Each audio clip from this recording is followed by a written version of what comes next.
Hey guys, and welcome to today's video on how to easily find and scale your Facebook ads in 2025 secrets. Now, I've had another video that was released not long ago that talks about Facebook, and we've been talking about scaling, but I've been doing further learning and testing since then. And one of the things that I wanted to present to you was a bit of an updated strategy that I've been really learning in Facebook, that I think this is more around the secrets that really just allow you to use the dashboard even better to your advantage to make even more informed decisions. So I'm learning it always myself. So it comes down to attribution, custom columns, and audience segments. I haven't really spoken about this, so I wanted to make a video on it. It's important. So I've always said that cost per purchase is your most important metric that you always need to focus on, or I'll put it as CPP.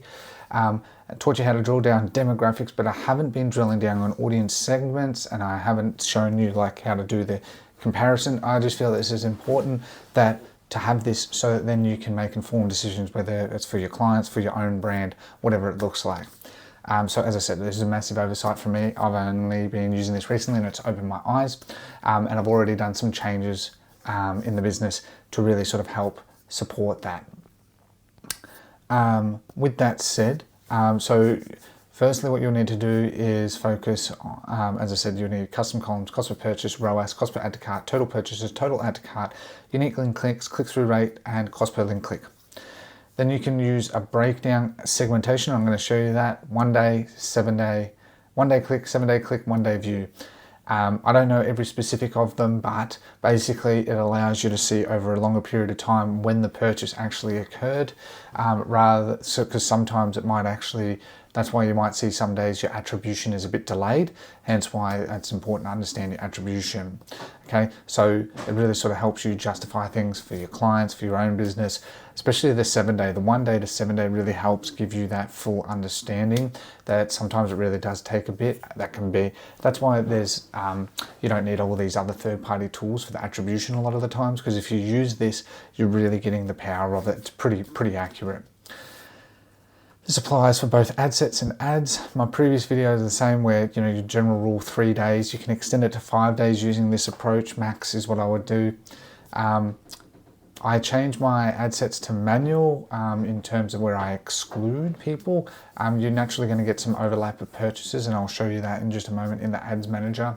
But if you can sort of try and exclude that, I'm still testing to see the results over a week, because I've only done that recently. And then if it doesn't work, I'll make an updated video to sort of update you on that. Because we're in the early financial year, sales have been a bit wonky. So I'm trying to give it some time to let things settle, because here in Australia, where the sales are from, very important that, end of financial year, people have spent a lot of money on all these sales, and then for it's usually like a week, things dip and they're really hard. So you got to factor in that, but as well. So I want to give it some time and factor in that as well. You can use the comparison table as well, but I'm going to show you all this, as I said. And I'm going to go into an ad account to show you how to do inclusions and exclusions. It's really easy. I just want to show that so you know. And remember, to determine a winner is always cost of purchase over ROAS every time. Average order value isn't important. Cost per purchase is. Average order value is an unreliable stat. I've seen orders that are $800. I've seen orders that are $20. What I'm more focused on is I can get both of those if I focus on a lower cost of purchase. Whenever wanting to do a test and optimize, duplicate into a new ad set, whatever that looks like, duplicate into a new ad set into your testing campaign. When you want to scale, put it into a new CBO that's specifically designed for scaling, is what I do. Now, I'll show you as well that my latest CBO campaign for scaling as a step 1 has failed. So I've gone back and I'm starting again, okay? That does happen, and I'll be making updated videos as I continue to learn that too. And the attribution custom column helps a lot. So let's get straight into it. I just want to make this a short and sweet video to really show some secrets. So first things first, right? This is a live ad account running ads, and you can see the last 30 days. First thing that I wanted to show is this. You got hide results, view results. Now, I'm honestly not joking. I've been here so long, and I've always wondered, you've seen in other videos, why I can't see it. And literally, I was doing this testing, and I was like, oh, what's going on here? And I didn't know. I thought I've spoken to so many people, and like, oh, it's a bug. I don't know if they've just fixed that or something, but please make sure you have that. So now I can actually give you that, you know, in the last 30 days spent 6,000, you know, that, as I said, I'm still optimizing this and I'll make more, but, you know, the purchase value is 38,000, whatever that translates to. ROAS is 7.2. So I've spent less and actually made more, which is great. You know, I'm not going to complain about that. And as I said, I'm still learning this. But the other thing that's important here is you will see engaged audience, existing audience, and new audience. Now, actually, it'll have to be blurred out because I'm not going to edit it that deeply, but you'll see here that you can see cost per result, and this is engaged, and this is actually a cold audience. And what's actually happened here is I've gotten very cheap purchases, and so what I'm going to do is I've been split testing. Okay, because what's working, don't change it, right? I'm a firm believer, what's working, don't change it. I made the mistake and I acknowledge it, and I'm going to split test it. But basically that, you know, what works, don't change. When you want to do a change, split test, if it works better, then, you know, go from there, right? But this was so you got engaged, which is basically people that already know about your business, and that's why you can see the cost per purchase lower. Then you got new audience, which is this one, and the cost per purchase is much higher, right? So you can see that, you know, as I said, that, where's my ROAS column? 16.9 ROAS and that. And again, showing you cost per purchase translates to a lower cost per purchase translates to a higher ROAS, right? So make sure you have a look at this, right? Because what you want to do is you want to control your funnel. So make sure you have your inclusions and exclusions, your audience and exclude purchases, you know, last 180 days and VC last 80 days is what I would, is what I've been doing, is what I would look at there. And, you know, you can see here, like from 60 campaigns, you can see all of this. And of course, you know, it's mostly in the last 30 days, it is mostly new customers. And engage, you're always going to get that.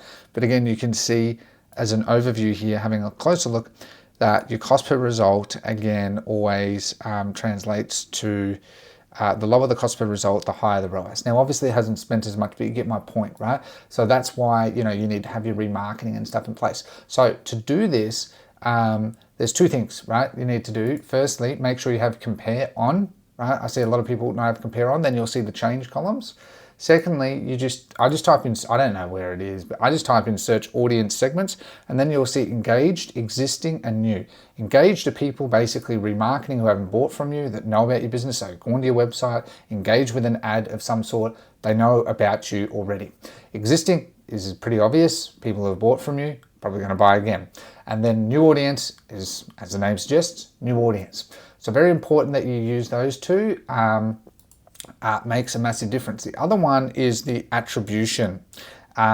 So just hold on, and when you close that, have I enabled the attribution? No, I haven't. So you want to enable 1, 7, and 1 day. 1 day click, 7 day click, 1 day view. And when it loads, okay, so you can see it for all of it. Right? So, you know, you might want to really drill down, but let's just focus on purchases.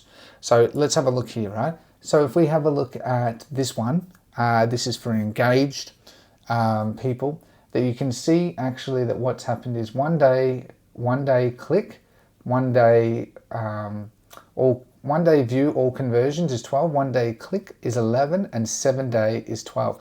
So it's a lot more accurate. And then look at this one, new audience, 42, 95, 103. So it's actually the 7 day that's more important because it gives you far more insights. Okay. Now, again, you might have to enable your comparison as well for even more deeper insights, but you'll see that the 7 day gives you a lot more confidence in what you're doing, basically. Okay. Because we get too focused on the day-to-day, whereas the 7 day attribution, as I said, I don't look at every little thing of this, but you can see there's a strong indicator that 7 days is just better. So I just wanted to show that these are really important. Using this, as you can see, I hope that you'll probably see that this changes your entire view on how you do this, right? That 1 day and 7 day massively different, and you can see if we have a look at conversion value, like with this one, 3,000, 8,000, 9,000. So the same audiences, same campaign, but you can see that you're getting a lot more revenue over the longer term, and it helps you, one, justify things to clients, two, justify things to yourself, for your own brands, and just make better informed decisions. Hence why I wanted to show this. I think this was super important. You know, if we have a look down here, 11,023, 26. Massive difference, right? Literally, if I was just looking at one day, as opposed to 7, I'd literally be over halving the amount of the revenue that I'll be losing in this 30-day window.